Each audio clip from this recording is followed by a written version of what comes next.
Hello दोस्तों, welcome to conceptual classes. Most important expected theme का ये हमारा सेकंड वीडियो है, जहां हम लोग प्रीवियस ईयर को स्टडी करते हैं और जो रिपीटेड थीम है उसको एमसीक्यू के फॉर्म में डिटेल डिस्कशन करते हैं। तो चलिए स्टार्ट करते हैं। स्टार्ट करने से पहले अगर आप लोग हमारे चैनल को सब्सक्राइब नहीं किए हैं तो एक बार सब्सक्राइब जाकर कर दें। चलिए फिर स्टार्ट करते हैं। आज का जो पहला एमसीक्यू, जो फर्स्ट क्वेश्चन हम लोगों ने लिया है वो ये है आईएनसी से रिलेटेड। तो क्वेश्चन है कि who presided over Tripuri INC session. इस क्वेश्चंस को लेने का मकसद ये था कि पहला तो जो त्रिपुरी आईएनसी से जो कॉन्फ्लिक्ट था उसको बताना। सेकंड, ऑप्शन वाइज हम लोग जाएंगे और जो जितने भी ऑप्शन है उसको डिटेल डिस्कस करेंगे। ठीक है, तो आप लोग कमेंट सेक्शन में इसका आंसर बता सकते हैं। होपफुली आंसर आप लोग को पता भी होगा, लेकिन हम लोग जो बताना चाह रहे हैं उससे इस तरह से डिस्कस करेंगे कि अगर आईएनसी से रिलेटेड कोई क्वेश्चंस आए तो आपसे न छूटे। ठीक है, तो चलिए स्टार्ट करते हैं। तो इसका जो आंसर है, करेक्ट आंसर जो है वो है राजेंद्र प्रसाद। ठीक है, तो हम लोग पहले देखते हैं कि त्रिपुरी कन्फ्लिक्ट क्या था। त्रिपुरी कन्फ्लिक्ट क्या था ये पता होना चाहिए आपको। ठीक है, तो देखिए सुभाष चंद्र बोस जो है 1938 में प्रेसिडेंट थे आईएनसी के। आप बता सकते हैं वो कहाँ हुआ था वो सेशन? कमेंट सेक्शन में बता सकते हैं, या फिर चलिए मैं ही बता देता हूँ, थोड़ा समझाने में रिलेटेबल होगा इस वजह से। तो ये जो था हरिपुरा में हुआ था, हरिपुरा में। ठीक है, तो 1938 में प्रेसिडेंट थे चंद्र बोस जी। 1939 का जब इलेक्शन आता है तो ये फिर से खड़े हो जाते हैं। ठीक है, खड़े ही नहीं होते हैं अतिपि ये, बल्कि ये जीत भी जाते हैं। ये 1939 का भी इलेक्शन जीत जाते हैं, लेकिन गांधी जी जो है इनके पक्ष में नहीं रहते हैं। गांधी जी का जो कैंडिडेट होते हैं वो पताभी सीता रमैया होते हैं।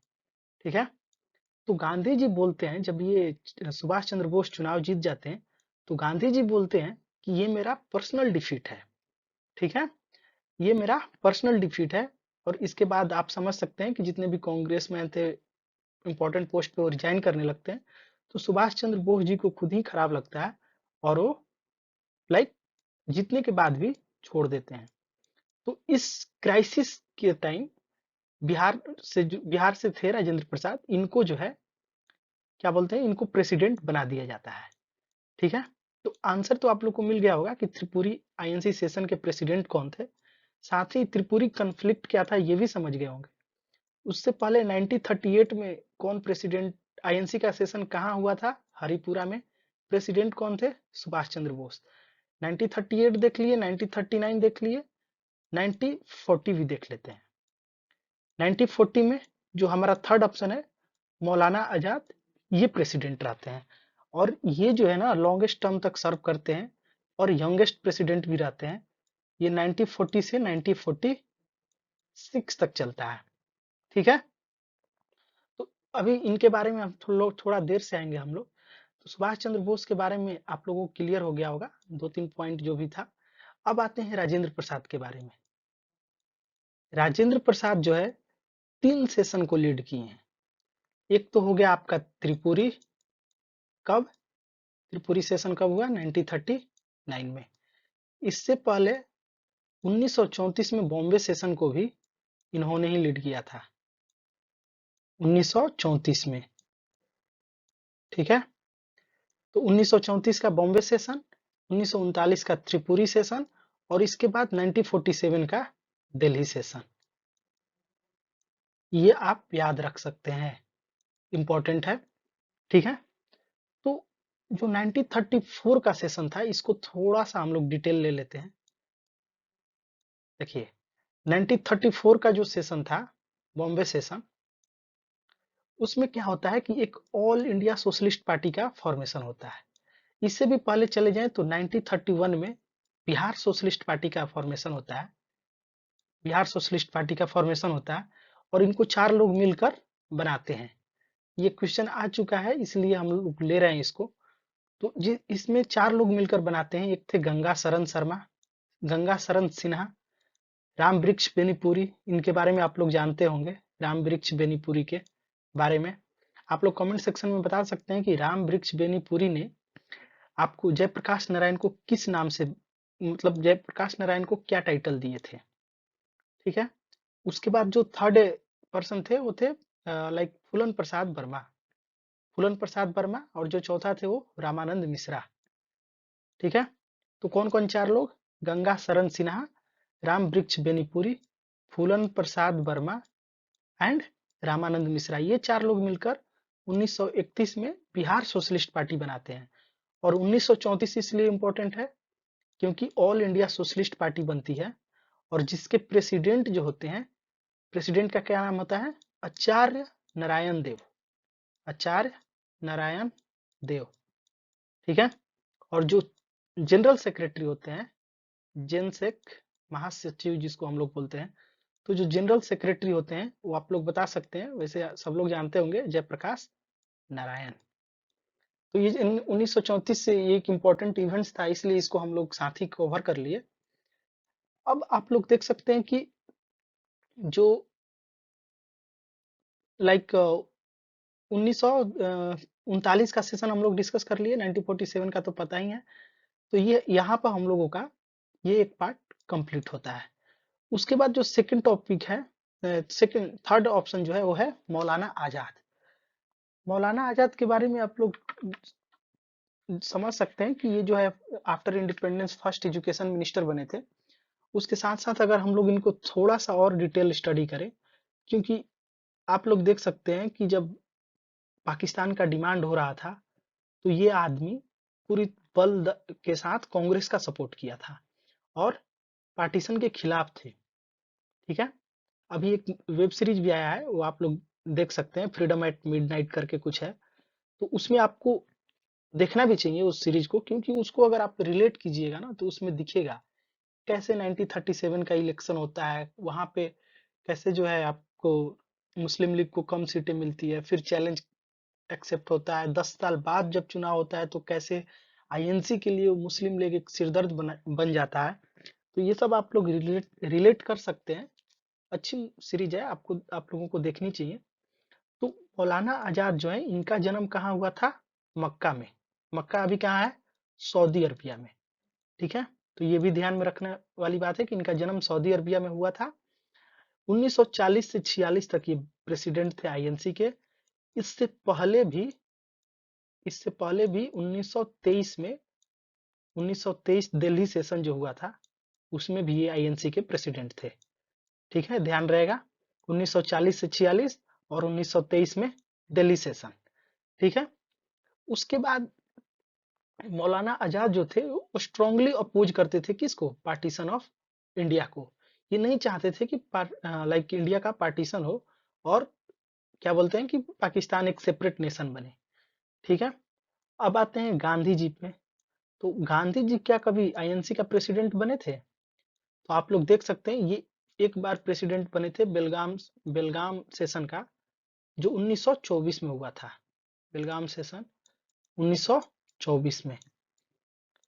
अब देखिए इंपॉर्टेंट पर्सनालिटी आप लोग कवर कर लिए, राजेंद्र प्रसाद जो कि इंपॉर्टेंट थे, मौलाना आजाद इंपॉर्टेंट थे, सुभाष चंद्र बोस इंपॉर्टेंट थे। गांधी जी के बारे में तो एक ही है चीज है कि 1924 बेलगांव सेशन को प्रिसाइड किए थे। अब आप जो इंपॉर्टेंट क्वेश्चन बनता है वो ये बन जाता है कि ऐसे कौन से इंपॉर्टेंट लीडर्स थे जो कभी आईएनसी के प्रेसिडेंट नहीं बने। ठीक है, आप लोग कमेंट सेक्शन में बता सकते हैं, मैं एक इंपॉर्टेंट लीडर का नाम बता देता हूँ। इंपॉर्टेंट लीडर में आप बाल गंगाधर तिलक के बारे में सुने होंगे। वही तिलक जो होम रूल लीग स्टार्ट करते हैं। अब यहाँ से देखिए थोड़ा और डीप चले जाएंगे, अगर हम लोग देखें कि बाल गंगाधर तिलक जी जो थे वो क्या थे, होम रूल लीग स्टार्ट करते हैं कब, 1916 में, राइट।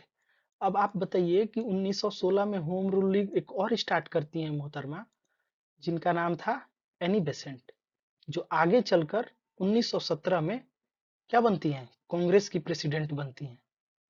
ठीक है, और यही नहीं, फर्स्ट महिला भी होती है, फर्स्ट ह्यूमन जो कांग्रेस की प्रेसिडेंट बनती है वो है एनी बेसेंट। ठीक है, ये कहाँ से थी आप लोग बता सकते हैं, इनका कंट्रीब्यूशन क्या रहा इंडियन फ्रीडम में, ये भी आप कमेंट सेक्शन में बता सकते हैं। ठीक है। उसके बाद जो फर्स्ट नॉन इंडियन प्रेसिडेंट थे ना, वो थे जॉर्ज यूल, ब्रिटेन से थे आई थिंक, आप लोग देख सकते हैं।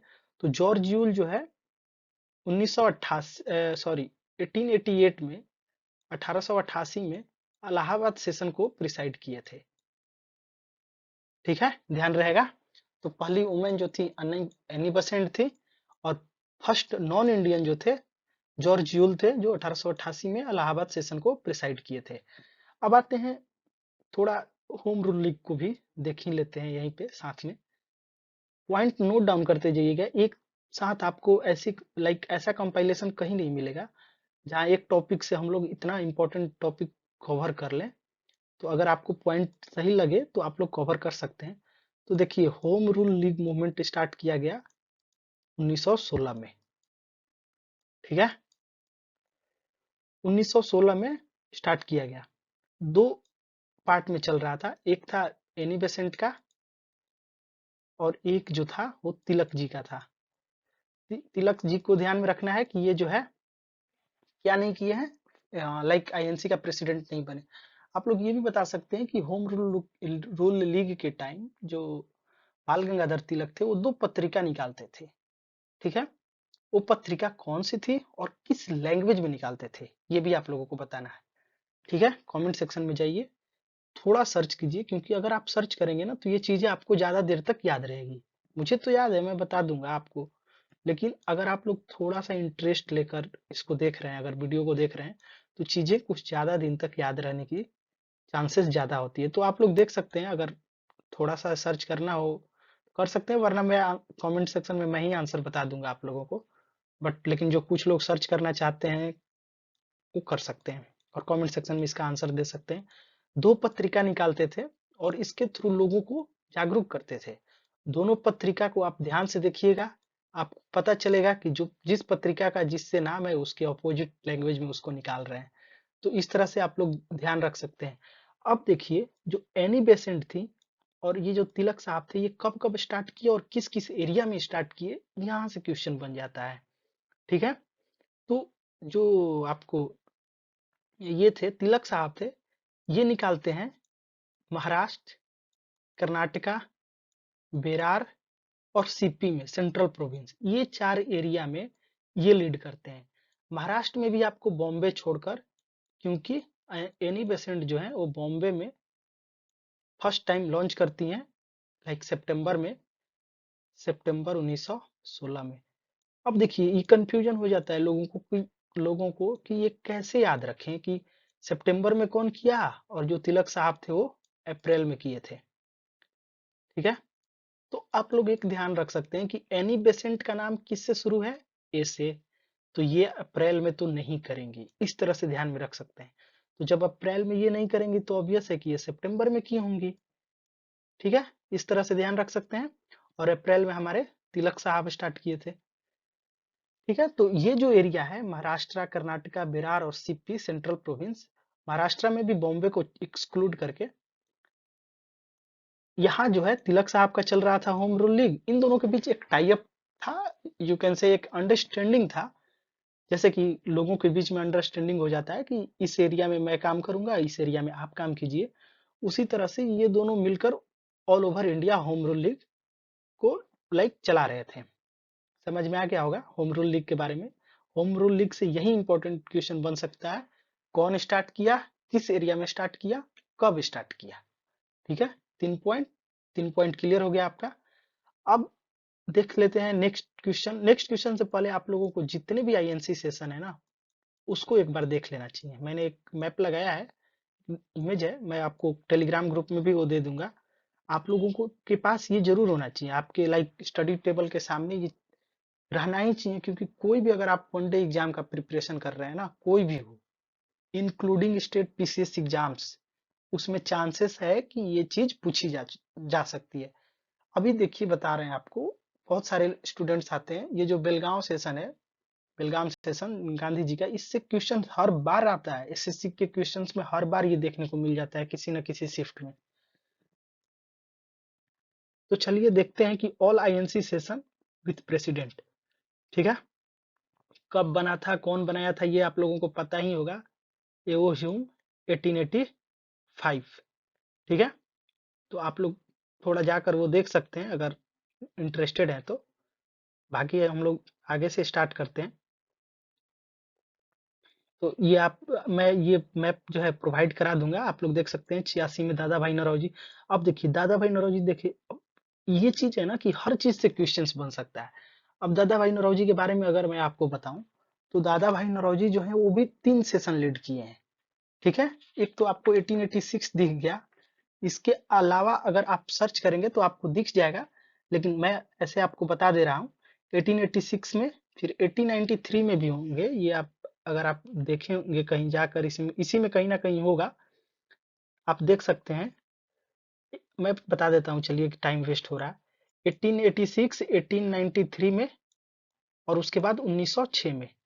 अब आप लोग बताइए कि 1906 का जो सेशन था उसमें रेजोल्यूशन पास किया गया, जिसमें 4 इंपॉर्टेंट टर्म को पास किया गया था। चलिए मैं ही बता दे रहा हूँ। इसमें जो है कलकत्ता में हुआ था। इसमें स्वराज, स्वदेश या स्वदेशी, एक बॉयकॉट और एक नेशनल एजुकेशन, ये 4 रेजोल्यूशन जो है पास किया गया था 1906 के, क्या बोलते हैं, आईएनसी सेशन में। होपफुली क्लियर हो गया होगा। तो इस तरह से आप लोग देख सकते हैं, मैं इसको डिटेल में नहीं जाऊंगा। ठीक है, आप देख सकते हैं अमृतसर में कितना सेशन हुआ, लाहौर में कितना सेशन हुआ, लोकेशन वाइज दिया है। तो आप बॉम्बे में भी देख सकते हैं, जो फर्स्ट सेशन हुआ था बॉम्बे में, आप लोगों को पता है लोकेशन शिफ्ट हो गया था प्लेग की वजह से। तो देख देख सकते हैं उमेश चंद्र बनर्जी जो थे first time president, first president थे। उसके बाद बेलगाम सेशन आप लोग देख सकते हैं 1924 का, गांधी जी लीड किए थे। इस तरह से आप लोग इसको एक बार एक नजर देख सकते हैं, ताकि इससे रिलेटेड अगर कोई क्वेश्चन आ जाए। जैसे देखिए 1888 इलाहाबाद सेशन जॉर्जियल किए थे। उमेश चंद्र बनर्जी भी 1892 में आए थे। और जो बिहार से लोग हैं उन लोग ध्यान रखेंगे कि गया सेशन 1922 का हुआ था। ठीक है, उसके बाद पटना का सेशन था, वो सब ध्यान में रख सकते हैं। और एक एक चीज और याद कर सकते हैं जो अभी झारखंड में चला गया है। ये देखिए त्रिपुरी सेशन जो 1939 में हुआ था। ये रामगढ़ सेशन का मैं अभी बात कर रहा था, कि वहाँ जो मौलाना आजाद ही थे 1940 में, जो रामगढ़ सेशन हुआ था। तो बिहार से रिलेटेड यही है, आप लोग ध्यान में रख सकते हैं, कोई ज्यादा चीज नहीं है। लेकिन ये है कि ये आपको, ये मैप आपके पास होनी चाहिए। ठीक है, ये मैप रहने से आप लोग इजिली जो है, अगर डेली भी एक नजर देख लेंगे तो थोड़ा सा ये पॉइंट क्लियर हो जाएगा।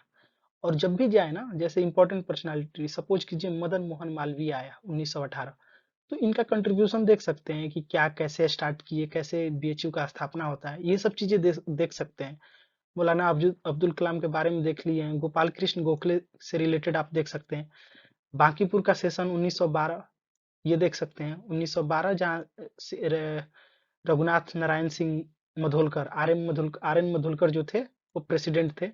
और 1922 में जो गया सेशन हुआ था, वहाँ डॉक्टर चित्तरंजन दास, देश बंधु जिनको कहा जाता है। अब देखिए देखिए दादा भाई नौरोजी से एक दो पॉइंट और याद आ गया। दादा भाई नौरोजी जो है, इनको लाइक आप दो टाइटल से जाना जाता है, एक तो grand old man of India, और दूसरा Indian glad stone, Indian glad stone.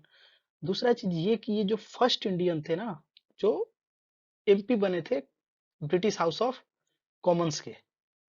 ठीक है, ध्यान रहेगा 1892 से 95 तक ये जो है एमपी रहे ब्रिटिश हाउस ऑफ कॉमन का। इनको जो है 3 बार आईएनसी के प्रेसिडेंट रहे, ये बता दिया आपको। उसके बाद इनको 2 टाइटल दिया गया, grand old man of India और इंडियन ग्लैडस्टोन। होपफुली इतना सफिशियंट है। और 1906 का जो 4 रेजोल्यूशन था वो भी मैंने बता ही दिया। चलिए नेक्स्ट स्लाइड पे चलते हैं, हम लोग देखते हैं नेक्स्ट क्वेश्चन क्या है। देखिए इस क्वेश्चन का शायद मैंने ऑप्शन गलत कर दिया है, चेंज करना भूल गया हूँ। तो आप लोग इसको थोड़ी देर के लिए भूल सकते हैं, या फिर आप कुछ ऑप्शन बना लीजिए। पहला ऑप्शन आप लोग रख सकते हैं कि वेस्टर्न घाट का हाईएस्ट पीक जो है, हाईएस्ट पीक जो है डोडा बेटा है। ये फर्स्ट ऑप्शन आपका हो गया, हाईएस्ट पीक डोडा बेटा।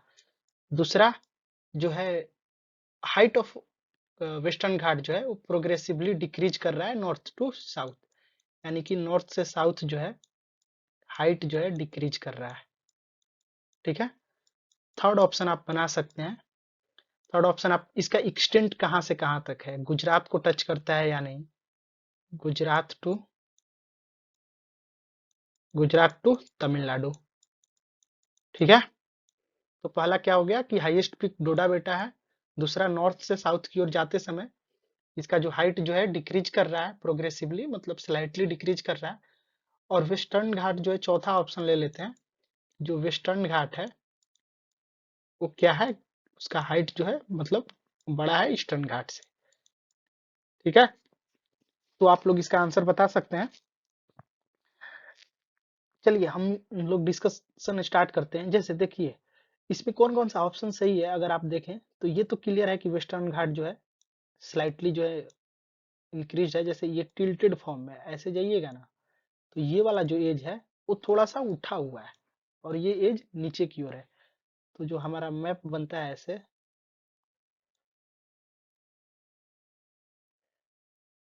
तो ये हमारा वेस्टर्न घाट है और ये हमारा ईस्टर्न घाट है। तो जो वेस्टर्न घाट है वो थोड़ा उठा हुआ है, तो इसलिए ये ऑप्शन सही है। दूसरा, गुजरात टू तमिलनाडु एक्सटेंट है, ये भी सही है। और नॉर्थ से साउथ की ओर प्रोग्रेसिवली डिक्रीज कर रहा है, ये भी सही है। लेकिन जो इसका हाईएस्ट पीक है ना, ये डोडा बेटा नहीं है। तो हाईएस्ट पीक क्या है वेस्टर्न घाट का, अन्नामुडी। अन्नामुडी कहाँ है, केरला में। ठीक है, तो देखिए ये डोडा बेटा किसका हाईएस्ट पीक है, आप लोग बता सकते हैं कमेंट सेक्शन में। अन्नामुडी जो है, अन्नामुडी आपका केरला में है और ये हाईएस्ट पीक है वेस्टर्न घाट का। तो यहीं पे आप लोग ये भी बता दीजिए कि ईस्टर्न घाट का हाईएस्ट पीक क्या है। ठीक है, जिंदो गोडा पीक है वैसे, मैं बता दे रहा हूँ, लेकिन आप लोग थोड़ा जाकर ईस्टर्न घाट के बारे में जरूर पढ़िएगा। तो यहाँ देखिए तमिलनाडु का हाईएस्ट पीक हो गया डोडा बेटा, केरला का हाईएस्ट पीक हो गया अन्नामुडी, और यही जो है वेस्टर्न घाट का भी हाईएस्ट पीक है। ठीक है, अब हम लोग वेस्टर्न घाट से रिलेटेड थोड़ा डिटेल स्टडी करेंगे मेंस पर्सपेक्टिव से। लाइक दो कमिटी बना है इससे रिलेटेड, एक तो हो गया कस्तूरी रंजन कमेटी और दूसरा जो है गाडगिल कमेटी। दोनों का हम लोग रिकमेंडेशंस देखेंगे कि कैसे जो है इकोलॉजिकली सेंसिटिव एरिया को लेकर दोनों के ने क्या कमेंट किया है। ठीक है, उसके बाद इसका हम लोग एक्सटेंट देख ही लिए नॉर्थ से साउथ। तो चलिए मैं एक इमेज के थ्रू हम लोग स्टडी करेंगे, थोड़ा डिटेल में इसको स्टडी करेंगे। तो ये आप देख सकते हैं, ये जो है वेस्टर्न घाट का मैप है। इसका एक्सटेंट देख सकते हैं आप, गुजरात यहाँ जो ताप्ती रिवर से स्टार्ट होता है और इधर देखिए तमिलनाडु तक जाता है। तो ये एक्सटेंट सही है। उसके बाद ये पीक जो है डिक्रीजिंग पीक होता है नॉर्थ से साउथ की ओर। इसका नाम अलग अलग है, जैसे देखिए सह्याद्री बोला गया है नॉर्दर्न महाराष्ट्र में, इसको सह्याद्री बोला जाता है। सह्य पर्वतम केरला में बोला जाता है। उसके बाद कर्नाटक में इसको मुलयनगिरी बोला जाता है, मुलयनगिरी। सॉरी सॉरी, कर्नाटक का हाईएस्ट पीक है मुलयनगिरी। हाँ, कर्नाटक का हाईएस्ट पीक है मुलयनगिरी। तो कुछ कुछ अलग अलग नाम से इसको जाना जाता है। जैसे देखिए केरला में इसको सहया पर्वतम बोला जाता है।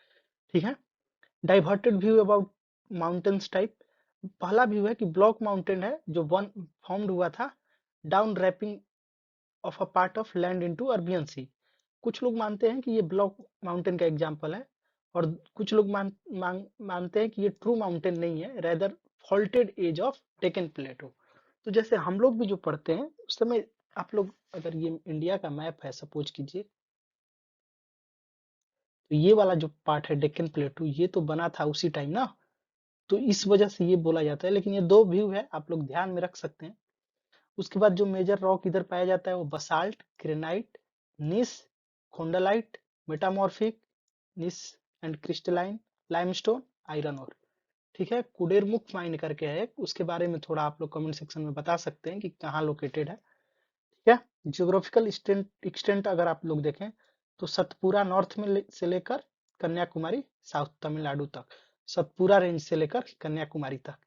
माउंटेन रेंज अगर देखें तो नीलगिरी रेंज, सेहो सेहरोय एंड तिरुमुल्ला रेंज।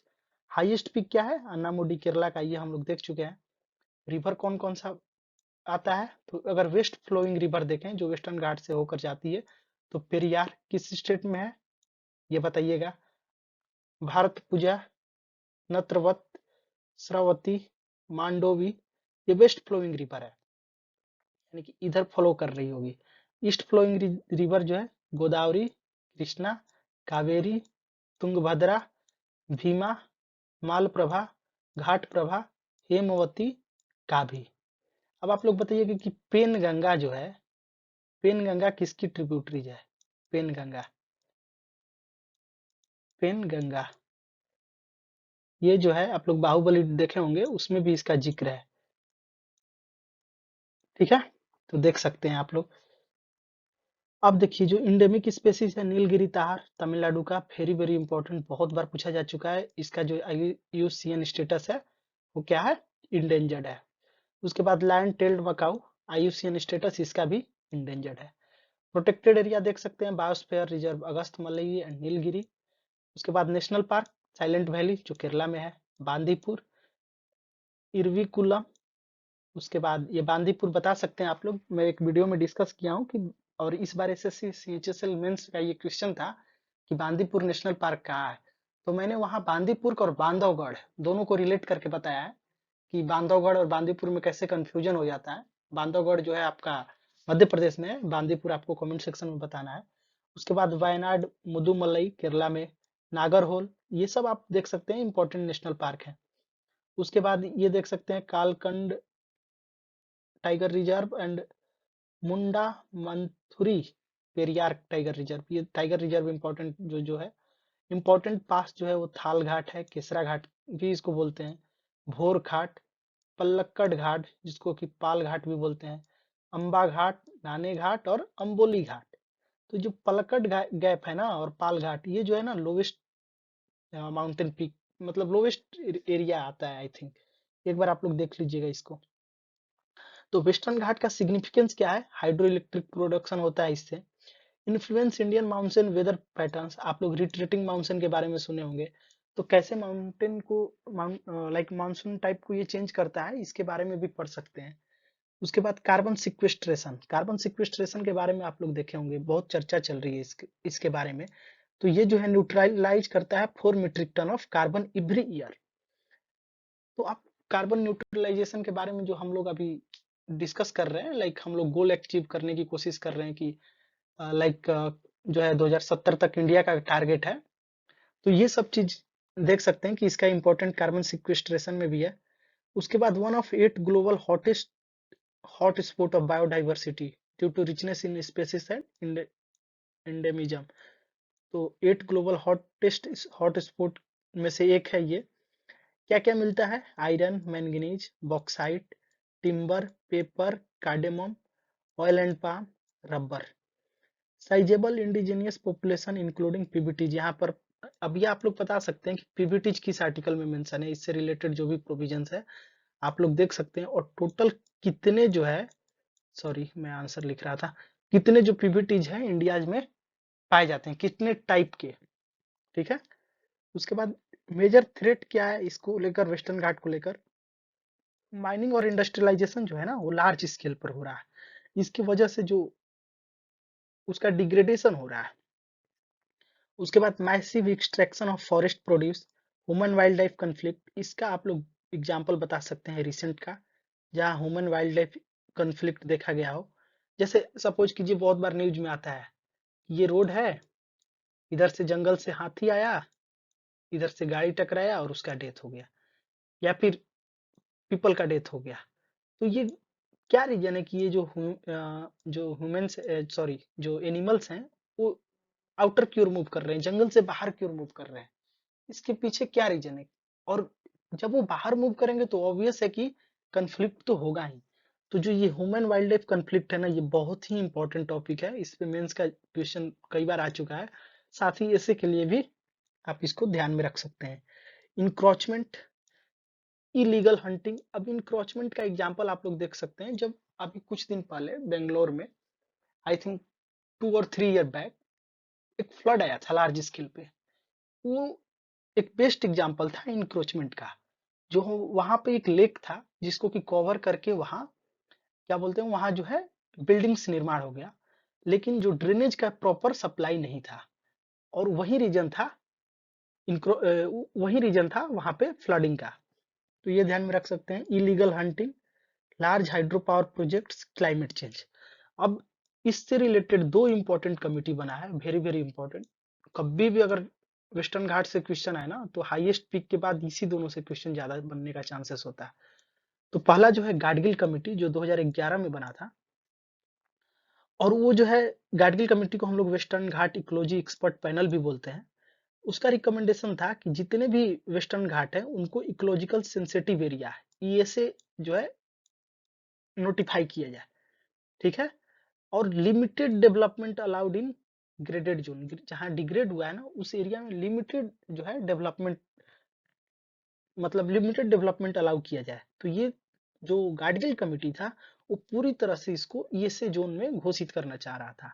लेकिन कस्तूरी रंजन कमेटी जो 2013 में बनता है, इसके 2 साल बाद, उसका रिकमेंडेशन था कि इंस्टेड ऑफ होल पूरे को ईएसए में लाइक कन्वर्ट करने की जगह केवल 37% of total area of western घाट be brought under ESA, and complete ban on mining, quarrying and sand mining be imposed in ESA.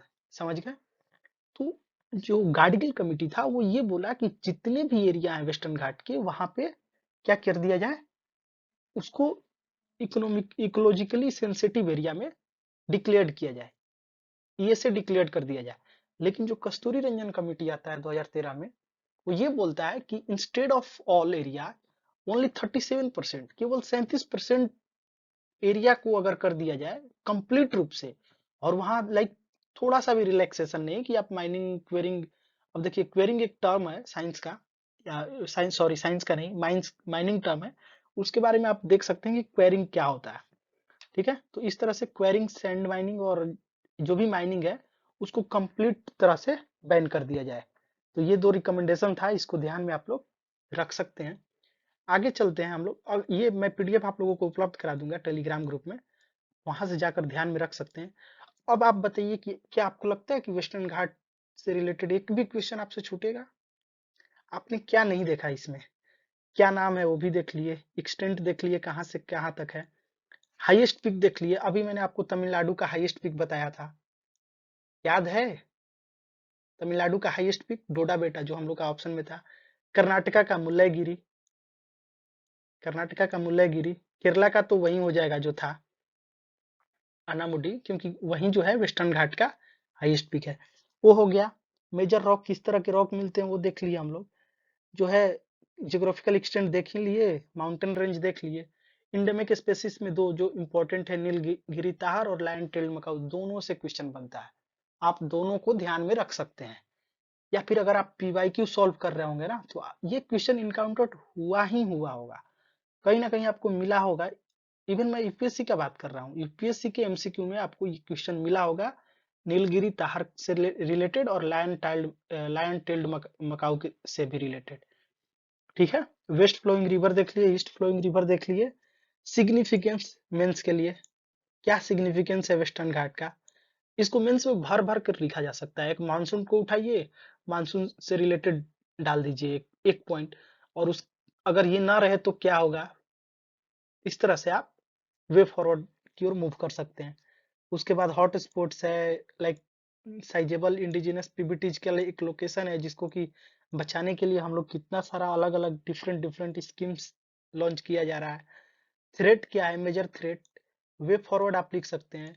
Committee, जो इंपॉर्टेंट कमिटी है, इसको मेंशन कर सकते हैं। आप एक मेंस का क्वेश्चन सॉल्व कर लिए, अगर आप भरोसा हो या नहीं, लेकिन आप एक मेंस को टॉपिक को पूरी अच्छी तरह से प्रिपेयर कर चुके हैं, ठीक है। तो चलते हैं नेक्स्ट टॉपिक पे।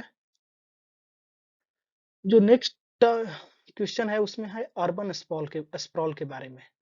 ये क्वेश्चन लेने का मेरा मतलब ये था ताकि मैं आपको ये समझा सकूं कि आज की डेट में जो पॉपुलेशन का मूवमेंट हो रहा है रूरल टू अर्बन, और अर्बन में लाइक इतना तेजी से ग्रोथ हो रहा है कि उसको वो जो है एक्सटेंड करते जा रहा है टुवर्ड रूरल रूरल एरिया। जैसे हम लोग एग्जांपल लेंगे आगे चलकर, पहले इसको देख लेते हैं कि अर्बन स्प्रॉल जो है वो क्या होता है, ठीक है। तो आप लोग एक बार ऑप्शन देखिए, इसका जो मूवमेंट कहाँ से कहाँ तक होता है। सपोज लाइक पहला जो ऑप्शन है रूरल टू रूरल। अब कोई कहेगा कि रूरल टू रूरल भी कोई मूवमेंट होता है क्या?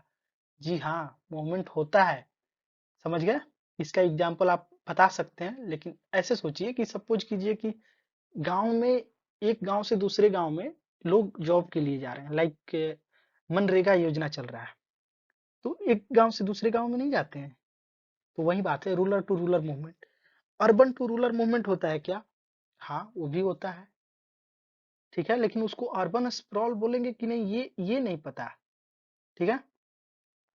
तो रूरल टू रूरल में आप देख लिए कि पीपल मूव करते हैं one rural area to another, often for reason such as agricultural opportunities, family ties like आप, आपके रिलेटिव या रिलेशन में कुछ हुआ फंक्शन वगैरह तो आप चले गए, या फिर कल्चरल प्रैक्टिसेस की वजह से।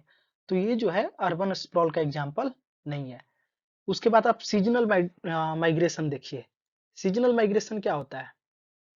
अगर आप देखें तो सीजनल माइग्रेशन मतलब कि उस टाइम पे मूवमेंट करना जब लोगों के पास काम ना हो, काम करने की अपॉर्चुनिटी ना हो, ठीक है। जैसे मान लो टेम्पोररी बेसिस पे अगर कोई मूव कर रहा है, जैसे मैं एग्जांपल दे रहा हूँ, मैं गांव से बिलोंग करता हूँ, मुझे इसका पर्सनल एक्सपीरियंस है, मैंने देखा है। जब आप देखेंगे रेनी सीजन ना, तो रेनी सीजन में गांव में कोई काम नहीं होता है, जनरली काम नहीं होता है। तो लोग क्या करते हैं, सुबह उठकर पहुंच जाते हैं मुख्यालय पे, डिस्ट्रिक्ट मुख्यालय पे। डिस्ट्रिक्ट मुख्यालय पे जो है, आपको एक लेबर का एक लोकेशन होता है जहां से लोग, लाइक जहां लेबर इकट्ठा होते हैं। इस तरह से आप समझ सकते हैं कि एक ऐसा पॉइंट जहां पे सप्लाई और डिमांड का इंटरेक्शन होता है।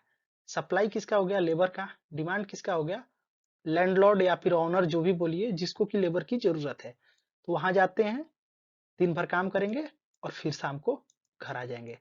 तो ये तो मैं एक लाइक डेली बेसिस का एग्जांपल बता रहा हूँ। सीजनल माइग्रेशन ये नहीं हुआ। सीजनल माइग्रेशन ऐसे समझ सकते हैं आप कि टेम्पोररी बेसिस पे कोई लाइक 6 महीना के लिए, 4 महीना के लिए कहीं कोई और जगह पे चले गए, लाइक अर्निंग करने के लिए। Rural to urban leading to unplanned expansion.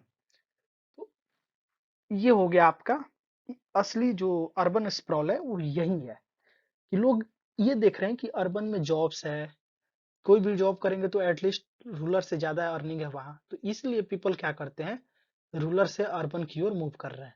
और ये मूव जो है एक बर्डन टाइप का हो रहा है अर्बन अर्बन सिटीज पे, और इसके वजह से क्या हो रहा है, अनप्लान्ड एक्सपेंशन। अब इसको डिटेल में समझने से पहले ये वाला ऑप्शन भी देख लेते हैं कि अर्बन टू रूरल मूवमेंट कब होता है, ठीक है।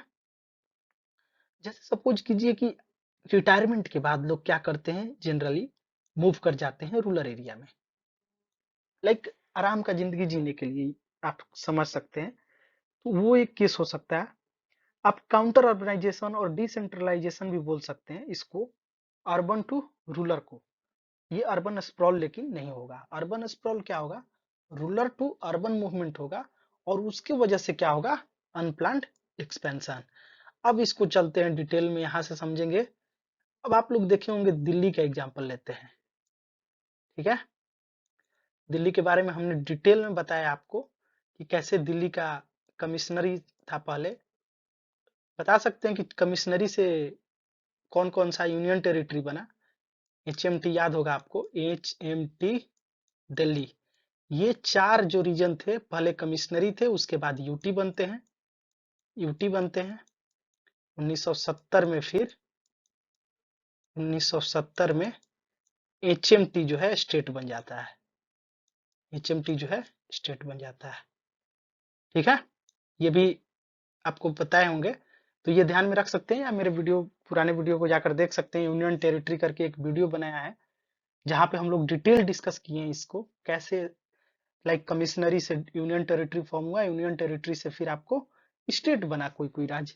जहां से क्वेश्चन ये पूछा जाता है, ये ध्यान रख सकते हैं कि एचएमटी में एच जो है हिमाचल प्रदेश, एम जो है मणिपुर, एंड टी जो है त्रिपुरा। ये ध्यान रख सकते हैं। अब तो दिल्ली का एग्जाम्पल लेते हैं। आप कमेंट सेक्शन में बता सकते हैं कि 69th कॉन्स्टिट्यूशनल अमेंडमेंट क्या बोलता है, और कैसे दिल्ली को एक स्पेशल पावर दे देता है, ठीक है। एनसीटीडी जो स्टार्ट हुआ, national capital territory of Delhi.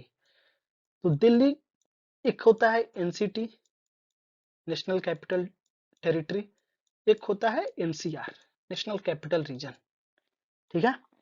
तो क्या आप लोगों को पता है कि एनसीटी क्या होता है और एनसीआर क्या होता है? या आपने कभी इसको समझने की कोशिश किया कि क्यों इसको एनसीआर बोला गया, जबकि वो रीजन जो है उसी का पार्ट है, ठीक है? तो एनसीटी जो था ना, नेशनल कैपिटल टेरिटरी, ये क्या है? जियोग्राफिकल एरिया है दिल्ली का, जो पहले से है जियोग्राफिकल एरिया, ठीक है? उसके बाद क्या हुआ, लोग रूरल से अर्बन शिफ्ट होते गए, पॉपुलेशन बढ़ता गया, अनप्लान्ड एक्सपेंशन होता चला गया। तो जो सपोज कीजिए ये एरिया था, अब इसके चारों तरफ सैटेलाइट सिटीज बनने लगे, ठीक है? क्यों बनने लगे सैटेलाइट सिटीज? ताकि जो ये मेन सिटीज पे जो बर्डन है उसके भार को कम किया जा सके। तो जो ये सैटेलाइट सिटीज बन रहे हैं ना, इसी को एनसीआर बोलते हैं, ठीक है? तो एनसीआर क्या है? एक प्लानिंग बोर्ड है, ठीक है? एक प्लानिंग के तहत बनाया गया। उसमें क्या है कि सैटेलाइट सिटीज को डेवलप किया गया है to reduce the burden on Delhi. समझ गए होंगे? अब इसी तर्ज पर एक रिसेंट में आप देखे होंगे, एक टर्म बहुत ज्यादा न्यूज में था, लाइक ये यूपी से रिलेटेड है, फिर भी मैं आप लोगों को थोड़ा सा बता देता हूँ। जैसे एनसीआर हुआ ना, इसके तर्ज पे एक नया टर्म आ गया है, एससीआर। एनसीआर क्या होता है? National capital region. और एससीआर क्या हो जाएगा? स्टेट कैपिटल रीजन, ठीक है? तो लखनऊ के आसपास भी ऐसे ही जो पॉपुलेशन बर्डन हो रहा है मेन सिटीज पे, तो उससे को रिड्यूस करने के लिए सिटीज के आसपास सैटेलाइट जो एरिया जो है डेवलप किया जा रहा है, ठीक है? मेन सिटीज के अराउंड में। तो उसको क्या बोला गया? एससीआर। और आप लोग देखे होंगे, अगर न्यूज पढ़े होंगे, तो उसमें एससीआर में आपको बताया गया है कि कुछ एरिया में, यानी कि 6 डिस्ट्रिक्ट के आसपास वहां जो है आईटी हब होगा। लाइक एक पूरी प्लानिंग के तहत इसको स्टैब्लिश किया जाएगा। तो होपफुली आपको एनसीटी, एनसीआर, एससीआर, ये तीनों में डिफरेंस समझ में आ गया होगा। अब इसका यूज कैसे करना है मेंस में, या फिर इंटरव्यू में आपसे ऐसा क्वेश्चन पूछा जा सकता है कि एनसीआर और एनसीटी में क्या डिफरेंस है, और एससीआर जो रिसेंटली टर्म बार बार यूज हो रहा है, तो उससे आप क्या समझते हैं, और उससे लाइक उसका क्यों किया जा रहा है, उससे क्या फायदा होगा सिटीज को, ठीक है? तो अर्बन स्प्रॉल का मतलब समझ गए, एनसीटी एनसीआर समझ गए।